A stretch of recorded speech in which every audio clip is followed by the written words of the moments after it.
வணக்கம் ஜோதிட நண்பர்களே. 2025 வருடத்தில் சனி வக்ர பலன், அதாவது இந்த வருடம் ஜூலை 15 தேதியிலிருந்து நவம்பர் 30 தேதி வரைக்கும் சனியானது மீன ராசியில வக்ரகதியில சஞ்சாரம் செய்துட்டு வரும்.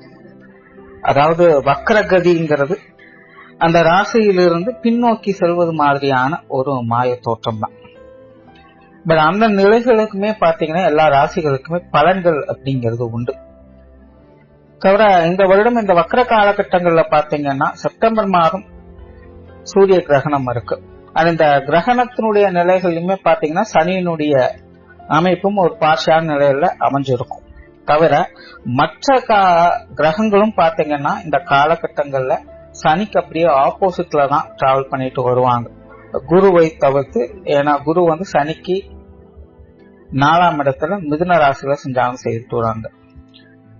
சோ பொதுவாக இந்த மாதிரியான கிரக நிலைகள் ஏற்படும் பொழுது பெரும்பாலும் எல்லா ராசிகளிலுமே கண்டிப்பாக மாற்றங்கள், ஏற்ற இறக்கங்கள் அப்படிங்கிறது இருந்தே தீரும். அதெல்லாம் ஸ்பெசிபிக்கா சொல்லணும் அப்படின்னா நாரதர் கழகம் நன்மையில முடியும் அப்படிங்கிற மாதிரிதான் இந்த வக்ர காலகட்டமானது செயல்படும். கண்டிப்பா ஏறக்குறைய 5.5 மாத காலகட்டங்கள் இந்த வக்ர நிலை செயல்படுது அப்படின்னா முதல் 3 மாதங்கள் அப்படிங்கிறது நிறைய சங்கடங்கள், பிரச்சனைகள் அப்படிங்கிறது நிச்சயமாக இருந்தே தீரும். கடைசி 2.5 மாதங்கள் அப்படிங்கிறது அந்த பிரச்சனைகளுக்கு சொல்யூஷன் அப்படிங்கிறது கிடைக்கும். அண்ட் பொதுவாகவே கிரகங்கள் வக்ர நிலை பெறுது அப்படின்னா அந்த கிரகங்களுடைய நிலைகளுக்கு ஏற்ப பழைய பிரச்சனைகள் திரும்பி பார்க்க போகுது அப்படின்னு தான் அர்த்தம். அதாவது விட்டகுற தொட்டகுறங்கிற மாதிரி நிறைய விஷயங்கள் நடக்கும். இதுல வந்து பாசிட்டிவான விஷயங்களும் அடங்கும், நெகட்டிவான விஷயங்களும் அடங்கும். அதுலயும் ராசி நிலைகளுக்கு தகுந்த மாதிரியான மாற்றங்கள் அப்படிங்கிறது இருக்கும். பட் பொதுவான வகையில பாத்தீங்கன்னா சுப விசேஷங்கள் அப்படிங்கும் போது இந்த திருமண அமைப்புகள், தொழில், வேலை மற்றும் ஜீவனம் சம்பந்தப்பட்ட விஷயங்கள், வெளிநாடு தொடர்புடைய விஷயங்கள், பொருளாதார நிலைகள் வரக்கூடிய ஏற்ற இறக்கங்கள், உடல்நலம் சார்ந்த விஷயங்கள், இப்படி சுப விசேஷங்கள், சுபத்தன்மைகள்ல எடுத்துக்கலாம். அதுவே அசுப நிலைகள் அப்படின்னு பார்க்கும் பொழுது சண்டை சச்சரவுகள், கடன் சம்பந்தப்பட்ட விஷயங்கள், விரோதங்கள், உடல் பலவீனம், பிரிவுகள் போன்ற விஷயங்களையும் இது குறிக்கும். சோ இப்படி இது பாசிட்டிவான நிலைகளிலும் செயல்படும், நெகட்டிவான நிலைகளும் இது செயல்படும். அந்த வகையில உங்களுடைய ராசிக்கு என்ன மாதிரியான பலன்கள் கொடுக்கும் அப்படிங்கறத பத்தி தான் இந்த பதிவுல பார்க்க போறோம்.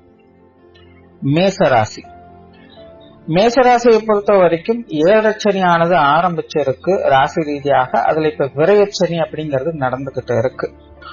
அண்ட் பொதுவாகவே மேசராசியை பொறுத்த வரைக்கும் காரியஸ்தானத்திற்கும் லாபஸ்தானத்திற்கும் அதிபதியாக வரக்கூடியவங்க இந்த சனி. அவங்க விரயஸ்தானத்துல இப்ப சஞ்சாரம் செய்துட்டு வராங்க. இப்ப அடுத்த ஒரு 5.5 மாத காலகட்டங்கள்ல வக்ரகதியில செயல்பட்டுட்டும் வருவாங்க. பொதுவாகவே சனியை பொறுத்த வரைக்கும் மேசராசிக்காரங்களுக்கு பெரிய அளவுல சங்கடங்கள் கொடுக்கறது இல்லை. அதாவது கொடுக்கறது இல்லை அப்படின்னா அங்க பிரச்சனைகள் வராமல் இருக்கிறது இல்லை அப்படின்னு சொல்ல முடியாது. பிரச்சனைகள் இருக்கும். ஆனா எப்பவுமே ஒரு பிரச்சனைகளை நம்ம புரிஞ்சுக்கிற அளவுக்கு தான் அது பிரச்சனைகள் இருக்கா இல்லையா அப்படிங்கிறது. ஒரு பிரச்சனைகள் முழுவதுமா அண்டர்ஸ்டாண்ட் பண்ணிட்டு இருந்தா அது பெரிய பிரச்சனையா தெரியாது. சோ அப்படிதான் இந்த மேசராசியை பொறுத்த வரைக்கும் பாத்தீங்கன்னா பெரும்பாலும் இந்த சனியினுடைய சங்கடங்களை ஓரளவுக்கு அவங்க அண்டர்ஸ்டாண்ட் பண்ணிடுறாங்க. அண்ட் பொதுவாகவே மேசராசியை பொறுத்த வரைக்கும் ஒரு பிரச்சனைன்னு வருதுன்னா பின்வாங்க மாட்டாங்க, எதிர்ப்புகளை தான் தெரிவிப்பாங்க. அது இயற்கையாகவே அவங்களுக்கு இருக்கக்கூடிய குணம் தான். தவிர கிரகாதிபத்திய வகையிலும் பாத்தீங்கன்னா ராசி அதிபதி செவ்வாய். அந்த செவ்வாய்க்கு சனியானது ஆகாது. சோ சனினா ஏற்படக்கூடிய தொந்தரவுகள் இருந்து அவங்க அவ்வளவு சீக்கிரம் பின்வாங்கிறது கிடையாது, எதிர்த்து போராடத்தான் அவங்க நினைப்பாங்க. தவிர ராசி ரீதியாக சனி கர்மஸ்தானத்திற்கும் லாபஸ்தானத்திற்கும் அதிபதியாக இருக்கிறதுனால அவங்களுடைய காரியங்களை ஈஸியா அவங்களால புரிஞ்சுக்க முடியுது. இப்படித்தான் இருக்கும் அப்படின்னு புரிஞ்சுட்டு அந்த நிலைமைகளுக்கு தகுந்த மாதிரி செயல்படக்கூடிய அமைப்புகள் உங்களுக்கு இயற்கையாகவே உண்டு. சின்ன சின்ன பிரச்சனைகள் வராமல் இருக்காது, கண்டிப்பாக வரும். ஆனா அதை எப்படி எதிர்கொள்றது அப்படிங்கிறது அவங்களுக்கு நல்லாவே தெரியும். அப்படிதான் இப்போ 7 சனியானது நடந்துகிட்டு இருக்கு. அதுலயும் இப்ப விரயச்சனி போயிட்டு இருக்கு. ஒரு பக்கம் விரயங்கள், செலவுகள், அலைச்சல்கள் தவிர்க்க முடியாதான் இருக்கும். என்னதான் இருந்தாலும் நேர்னா முளை இருக்குது அப்படிங்கிற நிலைகள் தான் மேசராசிக்காரங்களுக்கு போகுது. ஆனாலும் எதிலும் பின்வாங்காமல் என்னதான் அடி வாங்கினாலும் சரி நான் மீண்டு வந்தே தீருவேன் அப்படின்னு ஒரு போராட்ட நிலையோடு மேசராசிக்காரர்கள் ஒரு உத்வேகத்தோடு செயல்பட்டுக்கிட்டு தான் இருக்காங்க. அப்படிப்பட்ட உங்களுக்கு இந்த வக்ர காலகட்டம் அப்படிங்கிறது கொஞ்சம் சேஃப் ஜோன் மாதிரி தான். உண்மையிலே கடந்த சில மாதங்களாக இருந்து வந்த அலைச்சல்கள், சிரமங்கள், வீண் விரயங்கள் போன்ற விஷயங்கள்லாம் உங்களுக்கு பெருமளவுல குறையவே ஆரம்பிக்கும். சின்ன சின்ன விரயங்கள் இருக்கத்தான் செய்யும். ஆனா இப்போ ஒரு 4-5 மாதங்களாக இருந்து வந்த அளவுக்கெல்லாம் பெரிய அளவுல சங்கடங்கள் இருக்காது. பெரும்பாலும் இந்த வக்ர காலகட்டம் அப்படிங்கிறது மேசராசியை பொறுத்த வரைக்கும் ஒரு சாதகமான அமைப்புகளை தான் கொடுக்கும். கண்டிப்பாக உங்களுடைய லைஃப்ல நிறைய மாற்றங்களை எதிர்பார்க்கலாம். குறிப்பா சில விஷயங்கள்னு பார்க்கும் பொழுது நிறைய பேருக்கு இந்த இடமாற்றங்கள் அப்படிங்கிறது ஏற்படும். அதாவது ஒண்ணு வேலை செய்யக்கூடிய இடங்களை மாற்றலாம், இல்லைன்னா குடியிருப்புகளை மாற்றலாம், தற்காலிகமாக சில இடங்களுக்கு போய் தங்கி இருந்து வரக்கூடிய அமைப்புகள் ஏற்படலாம். சோ இந்த மாதிரி சில இடமாற்றங்கள் அப்படிங்கிறது உங்களுக்கு இந்த காலகட்டங்கள்ல தவிர்க்க முடியாததாக இருக்கும். அதே போல நிறைய பேருக்கு தொழில், வேலை, உத்தியோகம் சார்ந்த விஷயங்கள்ல சில முன்னேற்றம் தரக்கூடிய அமைப்புகள் இருக்கும். நிறைய பேருக்கு பாத்தீங்கன்னா தொடர்ச்சியாக அலைச்சல்களும் விரைவுகளும் செலவுகளும், அதாவது தொழில்நுட்பக்கும் போயிட்டு தான் இருக்கும். இருந்தாலும் ரொம்பவுமே சிரமப்பட்டு மெனக்கெட்டுதான் எல்லா விஷயங்களுமே செய்ய வேண்டியதா இருக்கும். ஆனா இந்த வக்கர காலகட்டங்கள்ல அந்த அளவுக்கு சிரமப்பட வேண்டியதில்லை. ஏதோ ஒரு வகையில உங்களுக்கு நல்ல முறையில கை கொடுத்து வழிகாட்டக்கூடிய விஷயங்களை அது செய்து கொடுக்கும். சிலர்லாம் பாத்தீங்கன்னா சில குறிப்பிட்ட வேலைகளுக்காக காத்திருப்பாங்க. அந்த மாதிரியான நபர்களுக்கு எல்லாம் பாத்தீங்கன்னா இந்த காலகட்டங்கள்ல நல்ல செய்திகள் அவங்கள தேடி வரும். சோ முயற்சிக்கு ஏற்ற நற்பலன்கள் அப்படிங்கிற இந்த காலகட்டங்கள்ல கண்டிப்பாக அவங்களுக்கு கிடைச்சிடும். அதே போல முயற்சிகள்ல நல்ல பலன்கள் அப்படிங்கிறது உண்டு. கடினமாக முயற்சி செஞ்சுக்கிட்டே இருக்கலாம், ஆனா ஏதோ ஒரு வகையில தள்ளி போய்கிட்டே இருக்கு, சிரமப்பட்டாலும் பரவாயில்ல, முடிக்கணும்னு பாக்குறான், முடிக்க முடியல அப்படின்னு சில விஷயங்கள், காரியங்கள் ஈடுபட்டு வருவாங்க. சோ அந்த மாதிரியான விஷயங்களும் பாத்தீங்கன்னா இந்த காலகட்டங்கள்ல உங்களுக்கு ரொம்பவுமே ஒரு சாதகமான அமைப்புகளை ஏற்படுத்தி கொடுக்கும். சோ இது வரைக்கும் கஷ்டப்பட்ட விஷயங்களுக்கு இப்ப இந்த காலகட்டங்கள்ல பலன்கள் கிடைக்கும் அப்படிங்கிற நிலைகள் இந்த விஷயங்கள் எல்லாமே செயல்படும். அதே போல இல்லங்கள்ல திருமண விஷயங்கள் அப்படிங்கிறது ஒரு சாதகமான அமைப்புகள் கொடுக்கும். ஏற்கனவே பார்த்துட்டு போனவங்க என்ன சரியா ரெஸ்பான்ஸ் பண்ணாம இருக்காங்க அப்படிங்கிற நிலைகள்லாம் பாத்தீங்கன்னா இந்த காலகட்டங்கள்ல ஒரு நல்ல அமைப்பை ஏற்படுத்தி கொடுக்கும். காதல் சம்பந்தப்பட்ட விஷயங்கள் ஒரு சுமூகமான நிலைகளை கொடுக்கும். ஏற்கனவே பாத்தீங்கன்னா மேசராசிக்காரர்கள் இந்த காதல் விஷயங்கள்ல அதிக ஈடுபாடுகள் அப்படிங்கிறது ஏற்பட்டிருக்கும். ஆனா காதல் சமாச்சாரங்கள்ல குழப்பங்களும் சந்தேகங்களும் அதிகமாக இருந்துகிட்டே இருக்கும். சோ அந்த மாதிரியான தொந்தரவுகள் எல்லாம் பாத்தீங்கன்னா இந்த காலகட்டங்கள்ல மாற ஆரம்பிக்கும். அந்த தனிப்பட்ட உறவு நிலைகளுக்குள்ள ஒரு நல்ல மாற்றங்களை எதிர்பார்க்கலாம். அந்த சொத்து சுகங்கள், வாகன ரீதியான விஷயங்கள்லாம் பாத்தீங்கன்னா இந்த காலகட்டங்கள்ல கொஞ்சம் தடை தாமதங்களோடு இருக்கத்தான் செய்யும். சில விஷயங்கள்லாம் கொஞ்சம் இழுபறியாக இருக்கலாம். எடுத்தவங்க ஒருத்தொன்னு செய்ய முடியாது, நுனிப்புள் மேற மாதிரி இங்கொன்னு மங்கொன்னு மாறி மாறி செய்ய வேண்டியதாக இருக்கும். சோ பொதுவாகவே இந்த அசட் சம்பந்தப்பட்ட விஷயங்கள், வாகன ரீதியான விஷயங்கள், அல்லது வீட்டுல சில முக்கியமான பொருட்கள் பழுதுபார்க்கக்கூடிய நிலைகள், இந்த மாதிரியான விஷயங்கள்லாம் ஏற்படலாம்.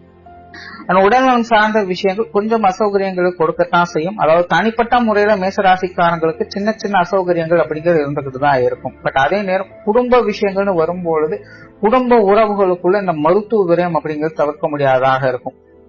சோ இப்படி மருத்துவ ரீதியான அலைச்சல்கள் ஏதோ ஒரு வகையில தவிர்க்க முடியாததாக இருக்கும். அண்ட் பொருளாதார ரீதியான விஷயங்கள்ல ஏற்ற இறக்கங்கள் அப்படிங்கிறது கண்டிப்பாக இருக்கும். அதாவது இந்த காலகட்டங்கள்ல பாத்தீங்கன்னா பழைய பாக்கிகள் வசூலாகிறது, வரா கடன்கள் வசூலாகிறது, இந்த மாதிரியான விஷயங்கள சாதகமான அமைப்புகளை எதிர்பார்க்கலாம். இல்ல ஏற்கனவே கடன்கள் வாங்கி இருக்கும், அதை செட்டில் பண்ணலாம்னு நினைக்கிறேன் ஆனா முடிய மாட்டேங்குது அப்படின்னு நினைச்சிட்டு இருக்கிறவங்களுக்கு இந்த காலகட்டங்களில் சில சாதகமான அமைப்புகள் இருக்கும். சோ இப்படி பொருளாதார ரீதியாக இருந்து வரக்கூடிய சிக்கல்களுக்கு சில சாதகமான அமைப்புகளை பெற்று வருவீங்க. ஆனா பொருளாதார நிலைகள் அப்படின்னு பொதுவான வகையில பார்க்கும்போது வரவுகள் எந்த அளவுக்கு இருக்கோ அந்த அளவுக்கு செலவுகளும் ஈக்குவலா இருந்துகிட்டே தான் இருக்கும். சோ 10 ரூபாய் எடுத்து வைக்கிறோம், அதுல ஒரு 2 ரூபாய் சேமிக்கிறோம் அப்படிங்கிற நிலைகள்லாம் பார்க்க முடியாது. ஏதோ ஒரு வகையில் செலவுகள் ஈக்குவலா இருந்துகிட்டே தான் இருக்கும். ஆனால் பொருளாதார ரீதியான பிரச்சனைகள், சண்டை சச்சரவுகள், மனஸ்தாபங்கள் போன்ற விஷயங்கள்லாம் இந்த காலகட்டங்கள்ல ஓரளவுக்கு கட்டுக்குள்ள வந்துடும். ஒண்ணுமே இருக்காது, ஆனா காசு பணங்களால தேவையில்லாம ஒருத்தவங்க கிட்ட மனஸ்தாபம் ஆகிக்கிட்டே இருக்கு அப்படின்னு வருத்தப்படுற நேர காலங்கள்லாம் இந்த டைம்ல பாத்தீங்கன்னா ஓரளவுக்கு உங்களுக்கு நல்ல முறையில் அமைஞ்சிடும். அந்த உற்றார் உறவினர்கள், நண்பர்கள் வகையிலிருந்து வந்த அலைச்சல்கள், சிரமங்கள் எல்லாமே இந்த காலகட்டங்கள்ல கொஞ்சம் கட்டுக்குள்ள வர ஆரம்பிக்கும். ஏற்கனவே மேசராசிக்காரங்களுக்கு உறவினர்கள், நண்பர்கள் வகையில சின்ன சின்ன மனஸ்தாபங்கள், கருத்து வேற்றுமைகள் அப்படிங்கிறது ஏதோ ஒரு வகையில் ஏற்படும். ஒன்னும் நேரடியாக இருக்கலாம் அல்லது இன்டைரக்டாவும் இருக்கலாம்.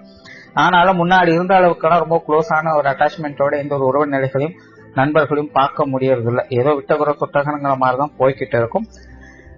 பட் இந்த வக்ர காலகட்டங்கள்ல பார்க்கும்போது அந்த மாதிரியான நிலைகள்ல சில நல்ல மாற்றங்கள், திரும்பவும் பழையபடியே ஒரு நல்ல ஒரு பரஸ்பரமான நிலைகள், நல்ல மனம் விட்டு பேசி மகிழக்கூடிய அமைப்புகள், இந்த மாதிரி நிலைகள் ஒரு சிலர்கிட்ட எல்லார்கிட்டையும் எதிர்பார்க்க முடியாது. பட் ஒரு சிலர்கிட்ட கொஞ்சம் அனுசரியான நிலைகள் அப்படிங்கிறது நல்ல முறையில உங்ககிட்ட திரும்பி வர ஆரம்பிக்கும். இந்த உறவுகள் நிலைகள்ல நண்பர்கள் சம்பந்தப்பட்ட விஷயங்கள் வந்து சங்கடங்கள் இந்த காலகட்டங்கள்ல கொஞ்சம் கட்டுக்குள்ள வர ஆரம்பிக்கும். அந்த பொது விஷயங்கள் மற்றும் பொது காரியங்கள் வகையிலும் சில சுமூகமான மாற்றங்களை எதிர்பார்க்கலாம். மற்றவங்க என்னதான் மற்றவங்க கிட்ட நம்ம போய் வாண்டா நின்னாலும் கூட கண்ணும் காணாமலுமே இருந்து வந்திருப்பாங்க. பட் இந்த வக்கர காலகட்டங்கள்ல அந்த மாதிரியான நிலைகள்லாம் கொஞ்சம் விலக ஆரம்பிக்கும். ஸோ ஓவராலா மேசராசியை பொறுத்த வரைக்கும் இந்த சனியினுடைய வக்கர காலகட்டம் என்பது உங்களுடைய தனிப்பட்ட வாழ்க்கை நிலையில நிறைய மாற்றங்களையும் தாக்கங்களையும் கண்டிப்பாக ஏற்படுத்தி கொடுக்கும். பட் பெரும்பாலும் பாத்தீங்கன்னா ஒரு நல்ல மாற்றங்களையே எதிர்பார்க்கலாம். சின்ன சின்ன நிறை குறைகள் அப்படிங்கிறது இருக்கத்தான் செய்யும். ஆனா பெரிய அளவுல ஸ்ட்ரகிள் இல்லாம தப்பிச்சுக்குவீங்க. நன்றி, வணக்கம், வாழ்க வளமுடன்.